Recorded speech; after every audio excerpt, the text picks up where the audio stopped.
ভারতের পররাষ্ট্র সচিব বিক্রম মিশ্রি বাংলাদেশ থেকে যাওয়ার পর আমি আগেই বলেছিলাম যে বাংলাদেশের সঙ্গে ভারতের সম্পর্কের আমার ধারণা কিছুটা হলেও উন্নতি হতে পারে।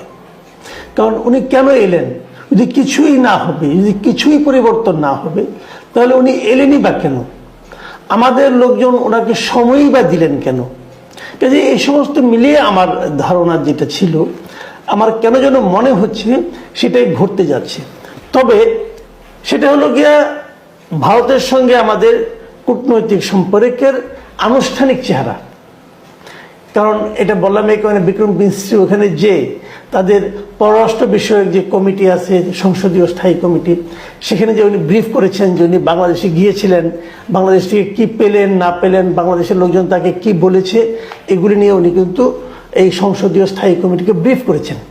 এবং ব্রিফ করার ক্ষেত্রে আমাদের একটা জায়গায় যে আপত্তি ছিল, খুব সিরিয়াস আপত্তি ছিল আমাদের, যে শেখ হাসিনা ভারতে বসে বাংলাদেশের বিরোধী যে প্রচারণা চালাচ্ছে, এটাকে আমাদের অন্তর্বর্তী সরকার পছন্দ করছে না। এই বিষয়ে কিন্তু বিক্রম মিশ্রি তাদের যে পররাষ্ট্র মন্ত্রণালয়ের বিষয়, পররাষ্ট্র বিষয়ক যে স্থায়ী কমিটি, সেখানে ব্রিফ করতে গিয়ে উনি নিজে স্পষ্ট ভাষায় বলেছেন যে বাংলাদেশের অন্তর্বর্তী সরকারকে নিয়ে ক্ষমতাচ্যুত প্রধানমন্ত্রী শেখ হাসিনার সমালোচনায় ভারতের সায় নেই। শেখ হাসিনা যেটা করছেন এটাকে ভারত সায় দিচ্ছে না। তো তাহলে সে করছেন কিভাবে? এরও একটা ব্যাখ্যা উনি দিয়েছেন। উনি বলেছেন যে শেখ হাসিনা তার মন্তব্যের জন্য ব্যক্তিগত যোগাযোগ ডিভাইস ব্যবহার করছেন। ভারত সরকার তাকে এমন কোনো প্ল্যাটফর্ম বা সুযোগ সুবিধা দেয়নি যা দিয়ে তিনি ভারতের মাটিতে বসে রাজনৈতিক কর্মকাণ্ড চালিয়ে যেতে পারেন। স্পষ্ট কথা কিন্তু, যে ভারত তাকে এমন কোনো ডিভাইস দেয় নাই যেটা করবে, বরঞ্চ উনি তার পার্সোনাল যে ডিভাইসগুলো আছে সেগুলো দিয়ে করছেন। মানে ওনারা ইঙ্গিত করেছেন ওনার যে মোবাইল ফোন আছে, সেল ফোন আছে, সেটাতে উনি যোগাযোগ করছেন, হয়তো ওয়াইফাইয়ের মাধ্যমে অথবা এইভাবে উনি যোগাযোগ করছেন এবং কথাবার্তা বলছেন। তার মানে ভারত এখানে কোনো সায় নাই। ভারত চায় না যে শেখ হাসিনা ওখানে বসে আমাদের দেশ সম্পর্কে, আমাদের সরকার সম্পর্কে কোনো ধরনের বিরূপ মন্তব্য করে। আমি মনে করি এটা একদম দৃশ্যমান একটা ডেভেলপমেন্ট। কারণ এটা কিন্তু পররাষ্ট্র সচিব যেটা বলছেন, এটা কিন্তু তাদের সরকারের কথা। এবং তিনি আরো একটা কথা বলেছেন, যে কথাটা নাকি আমরা শুরু থেকেই সবসময় বলতাম, আগেও বলতাম, কিন্তু ভারত পাত্তা দিত না। কিন্তু এবার উনি আবার এখানে থাকতেও বলে গিয়েছেন, ওখানে যে আবারও বলেছেন। তিনি বলেছেন বাংলাদেশের সঙ্গে ভারতের সম্পর্ক কোনো একক রাজনৈতিক দল বা একটি সরকারের মধ্যে সীমাবদ্ধ নয়। বাংলাদেশের জনগণের সঙ্গে সম্পর্ককে গুরুত্ব দেয় ভারত। প্রিয় দর্শক, মাথায় রাখবেন এই কথাটা উনি কোথায় বলেছেন? বলেছেন ভারতের পররাষ্ট্র বিষয়ক সংসদীয় স্থায়ী কমিটিকে, যে কমিটির প্রধান হচ্ছেন কংগ্রেসের নেতা শশী থারুর। এর অর্থ ভারত কিন্তু সরকারিভাবে আমাদের ব্যাপারে তাদের যে মূল্যায়নটা ছিল সেটা হয়তো পুনর্বিবেচনা করছে, অথবা আমার ধারণা তারা বুঝতে পেরেছে যে এখানে ঝগড়া করে কোনো লাভ হবে না। প্রকৃত প্রস্তাবে কি সেটা হয়তো আমরা আরো কয়েকদিন পরে দেখতে পারবো। আমার ধারণা পরিস্থিতি সামনে ওনারা বুঝতে পারবেন যে মন খারাপ করে, হয় মন খারাপ হয়েছে, ওনাদের অনুগত ব্যক্তিরা নাই এখন, মন খারাপ তো হতেই পারে, মন খারাপ হয়েছে, কিন্তু বাস্তবতাকে মনে হয় ওনারা মেনে নিচ্ছেন।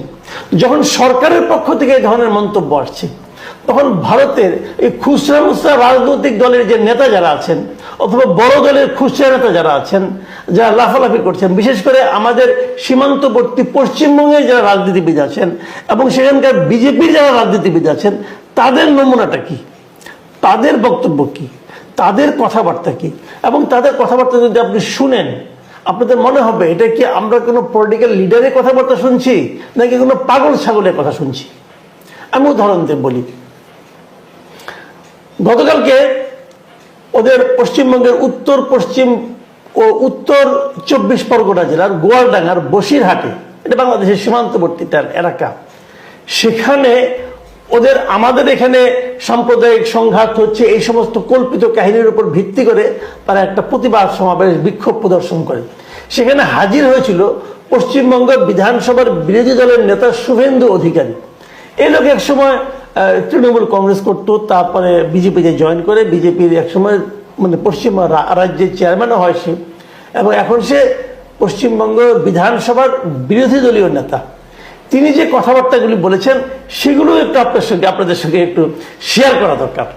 তিনি এখনো বলছেন যে বাংলাদেশের পরিস্থিতি খারাপ হচ্ছে, তারপর বলছে যে আমরা বাংলাদেশের উপর নির্ভরশীল নই, বাংলাদেশই আমাদের উপর নির্ভরশীল। আমরা যদি 97টি পণ্য পাঠানো বন্ধ করি তাহলে আপনারা চাল ও কাপড় পাবেন না, মানে আমাদের কথা বলছি, আমরা নাকি চাল আর কাপড় পাবো না। তারপর বলছে আমরা যদি ঝাড়খণ্ড থেকে উৎপাদিত বিদ্যুৎ পাঠানো বন্ধ করি তাহলে 80% গ্রামে আলো জ্বলবে না। বুঝে নেবেন, আমরা তো ঝাড়খণ্ডে বিদ্যুৎ চাই না রে ভাই, আমরা তো এই হাত থেকে মুক্তি চাই। সে আবার হুমকি দিচ্ছে, দিতে দেন, আরো শোনেন হুমকির কথা। উনি বলেছেন বাংলাদেশে রাফাল যুদ্ধ বিমান পাঠানোর কথা বলছেন উনি, এবং তিনি বলছেন যে হাসিমারায় 40টি রাফাল বিমান রয়েছে, মাত্র 2টি বিমান পাঠালেই যথেষ্ট হবে। ইন্টারেস্টিং হলো, একদিন আগে গত রবিবার আর কি, সেখানে উনি বলছিলেন আরেকটা সভায় যে বাংলাদেশে রাফাল বিমান পাঠাবেন, ওখানে বলছিলেন যে একটা পাঠালেই নাকি হয়ে যাবে। আজকে সে বেড়ে 2টা হয়েছে। যে এইভাবে নানা ধরনের আক্রমণাত্মক কথা কিন্তু বিজেপির এই নেতারা বলছেন। শুভেন্দু অধিকারকে আপনি বিজেপির পশ্চিমবঙ্গের সর্বোচ্চ নেতা হিসেবে বিবেচনা করতে পারেন, তো বিজেপি যারা নাকি রাষ্ট্রীয় ক্ষমতায় আছে তাদের পশ্চিমবঙ্গের আমাদের সবচেয়ে প্রতিবেশী যে সীমান্তবর্তী যে রাজ্য, সেই রাজ্যের যে বিরোধী দলীয় নেতা এবং বিজেপি মুখপাত্র বলা যায় তাকে, সে যখন এই ধরনের উন্মাদের মতো প্রলাপ বকেন তখন প্রশ্ন কিন্তু জাগে যে এতে কি আসলে বিজেপির কোনো সায় নাই। দেখুন, সবচেয়ে যে মারাত্মক কথাটা উনি বলেছেন সেটা বলে আমি ওনার প্রসঙ্গটা শেষ করব।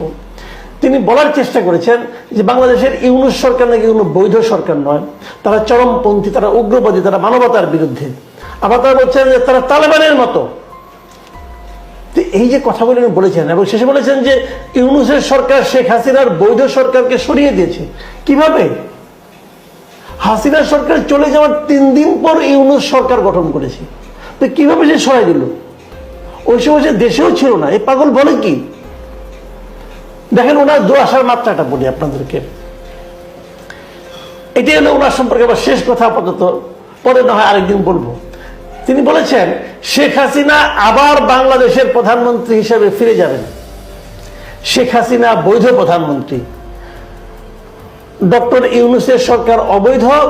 শেখ হাসিনা প্রধানমন্ত্রী হিসেবে ঢাকার বিমানবন্দরে নামবেন, তাকে স্যালুট দিয়ে অভ্যর্থনা জানাতে হবে। মানে ভাবখানা দেখে মনে হচ্ছে শেখ হাসিনা বোধহয় তার মাটা হয় আর কি, তার মা হয়, এবং তার জন্য তার জানটা কাঁদে, তাকে এখানে ফেরত আনবেন। আরে ভাই, আপনার এত মায়া লাগে, আপনার দেশে নিয়ে যান, আপনার এলাকায় রাখেন, আপনার নেত্রী বানান। বাংলাদেশে শেখ হাসিনা ফিরতে পারবেন কি পারবেন না, এটা নির্ভর করবে বাংলাদেশের মানুষ তাকে গ্রহণ করবে কি করবে না তার উপর। সেই ব্যাপারটা বোঝার ক্ষমতা আপনি শুভেন্দু অধিকারী নাই। আপনার সরকার টের পেয়ে গেছে, আপনি টের পান নাই। আপনি ছাগলের 3 নম্বর বাচ্চার মতো লাফাচ্ছেন। এবং মজার ব্যাপার হলো যে এই বিষয়গুলো নিয়ে এখন কিন্তু আমাদের এখানে আমি মনে করি কেউ পাত্তাও দেয় না, কেউ আলোচনাও করেন। তো বলবো যে আমি আলোচনা করলাম কেন? আলোচনা করলাম সবসময় সিরিয়াস টাইপের কথা বলি, তো আজকে নয় একটু রসিকতা করলাম, একটু হাসি তামসা করলাম, আপনাদের বিনোদন হলো, আমিও একটু বিনোদন অনুভব করলাম। এটাই মূল কারণ, আর কিছু না। শুভেন্দু অধিকারীকে আমি কোনো পাত্তা দিচ্ছি না, গুরুত্ব দিচ্ছি না, বাট বিক্রম মিস্ত্রির গুরুত্বটা আমি দিচ্ছি। বিক্রম মিশ্রের কথায় আমি কিন্তু অনুভব করছি যে ভারতের সঙ্গে ভারত বুঝতে পেরেছে যে বাংলাদেশের সঙ্গে তার সুসম্পর্ক রাখতে হলে বাংলাদেশকে সম্মান দিয়েই কথা বলতে হবে। আগের 15 বছর যে আরাম পেয়ে গিয়েছিলেন সে আরাম বোধহয় আর এখন পাওয়া সম্ভব না। এটা আমি মনে করি দুদেশের সম্পর্কের ক্ষেত্রে একটা ইতিবাচক পরিণতি হয়তো নিয়ে আসবে।